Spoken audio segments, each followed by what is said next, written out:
Je vous reviens dans pas grand temps. Je partage. Puis je vais être sûr que le son est dessus parce que partager le son de l'ordinateur. Bon. Je disais. Donc, on est prêt? 1, 2, 3, go!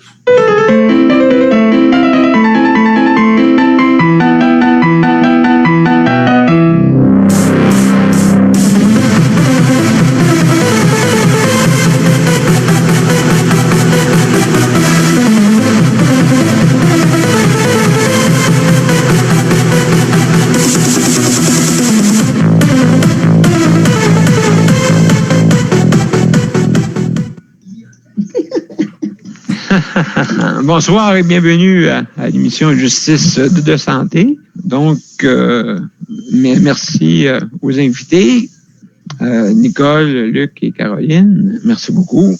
Donc, ce soir, on va parler, j'ai des petits points à parler ce soir, OK? Donc, je vais vous en faire part.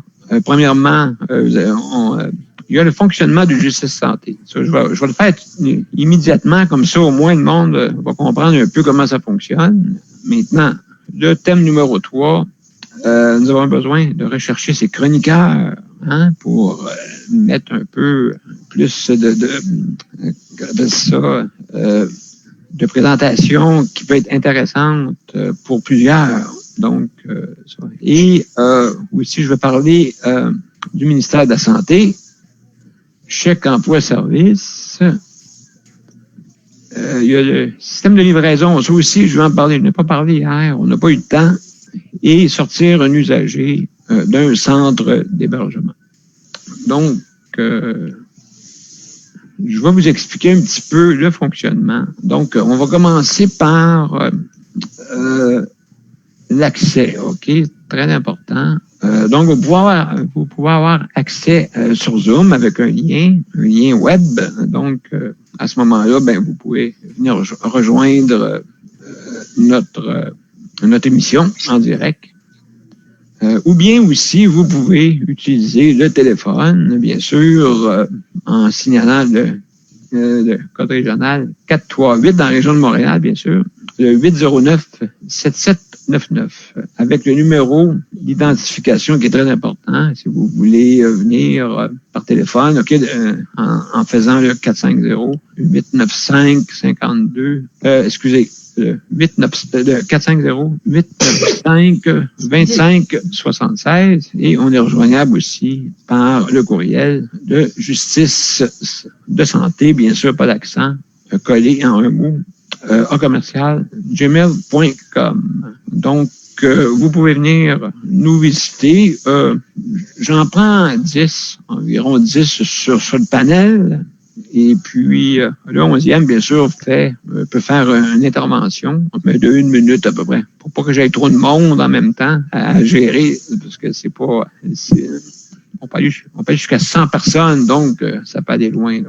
Fait que à ce moment-là, j'aime mieux 10, c'est plus facile. Et puis, comme on dit, on a des sujets variés, comme vous avez pu voir, là, quelques points là qu'on va suivre. Et puis, si jamais vous avez un commentaire, vous avez 1 minute, autant que possible, pour laisser la chance à tout le monde de parler, d'accord?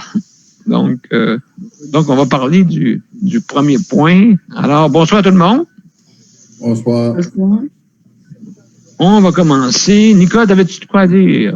T'as de belles mains ouvertes. C'est quoi tu veux dire par chroniqueur? Chroniqueur, ça veut dire, c'est une chronique. Ça peut être sur la santé. Tout qui correspond à la santé. OK? Donc, on cherche quelqu'un ou une personne qui peut faire une chronique, d'accord? En soignant invité sur le panel, et puis cette personne-là présente une chronique, pareil comme une émission d'intérêt public. Hein? Donc, ça permet de se spécialiser. Il y en a que peut-être ça leur tente de faire, moi, je veux faire des CHSLD. Il y en a un qui dit, moi, je veux faire les nouvelles d'actualité, hein, sur un point d'actualité.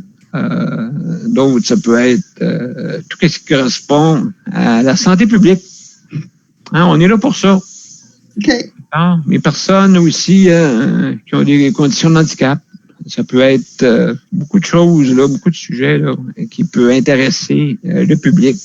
C'est ça notre but, hein, en fin de compte, c'est qu'on puisse améliorer la santé en général, que ce soit en alimentation, que ce soit la santé physique, même psychologique. Il y en a qui vont vouloir venir nous voir. Si jamais vous sentez le cafard, venez vous égayer avec nous autres. Ça nous fait plaisir de vous rencontrer en nous rejoignant avec les numéros que je vous ai nommés tantôt.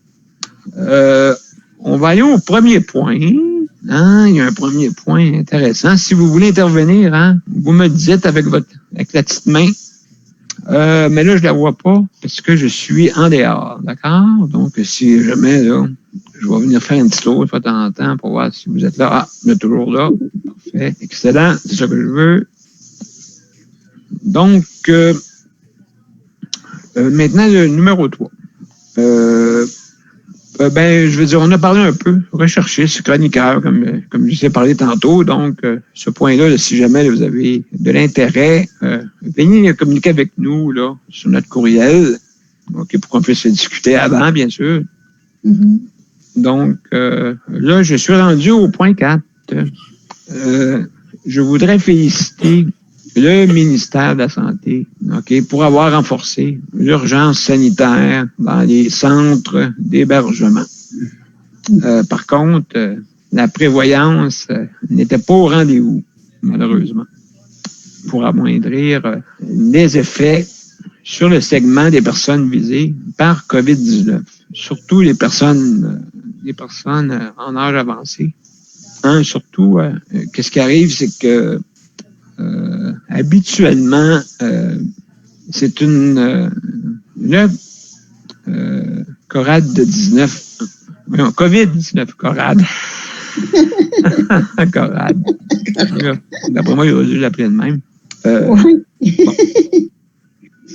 COVID-19, c'est un virus très, très, très viral. Hein? Donc, facile à attraper.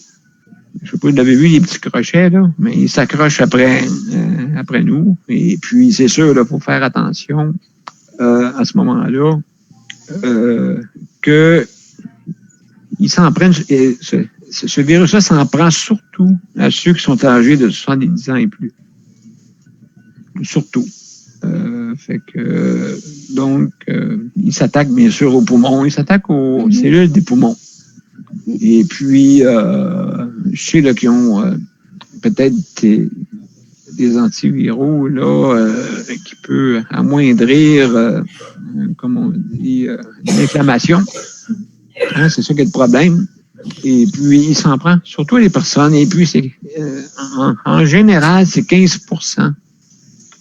C'est 15% pour qui a des risques de décès sur les personnes de 70 ans et plus.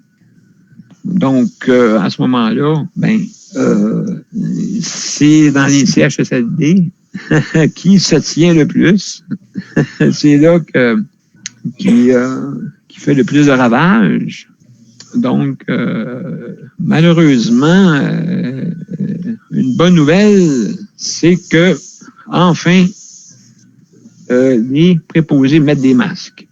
Bon. Enfin. C'est sûr que j'ai envoyé le document à la ministre des proches aidants. Et puis, bonsoir, Éole, ça va bien? Oui, je peux. Bon, excellent. Là, on est en train de parler justement de l'urgence sanitaire qui ont renforcé dans les CHSLD. Ah oui? Oui, c'est sûr, maintenant, comme je disais, là, maintenant, ils portent le masque.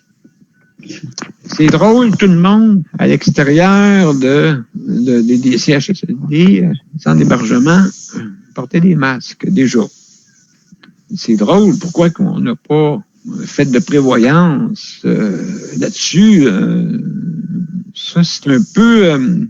je me pose des questions là-dessus, là.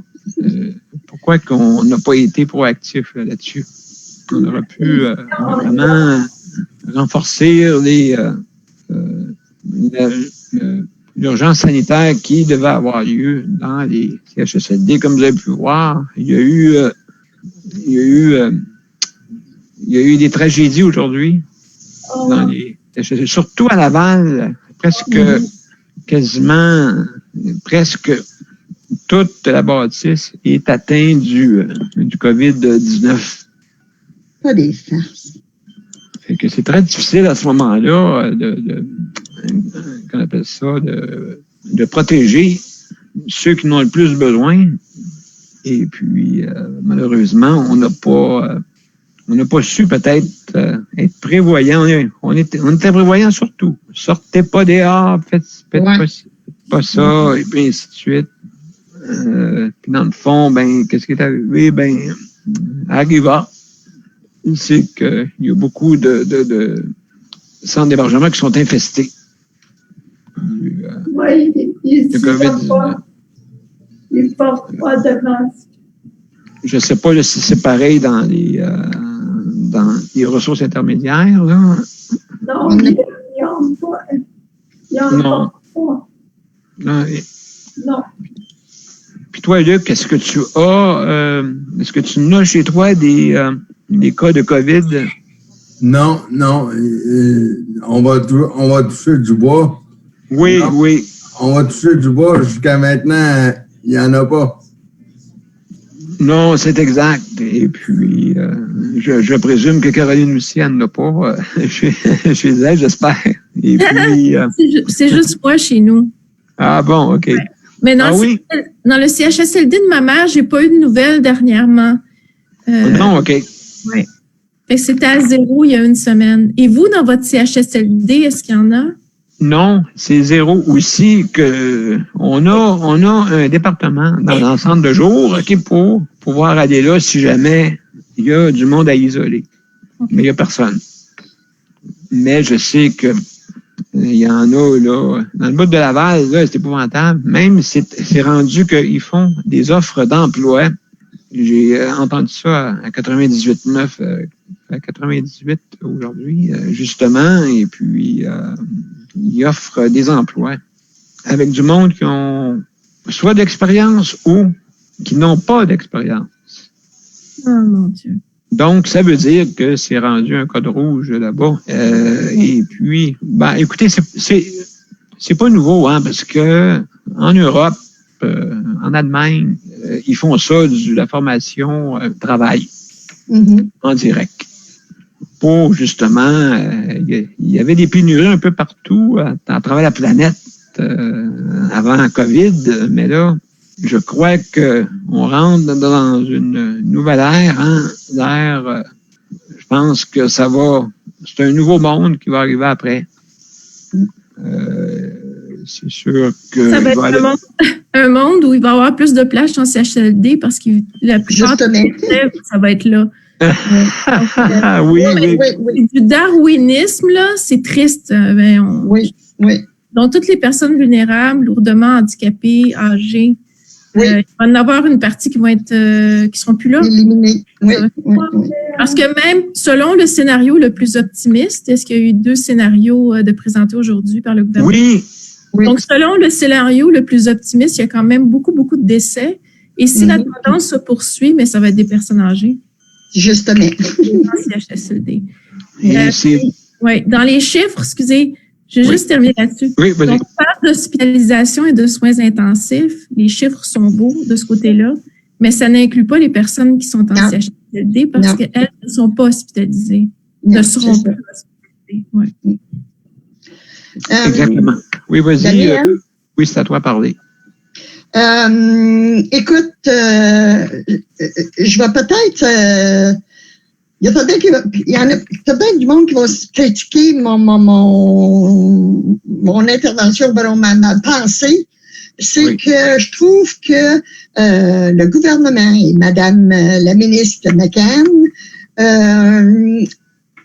ils sont pas occupés des CHSLD du tout. On le voit. Et on voit les ressources intermédiaires.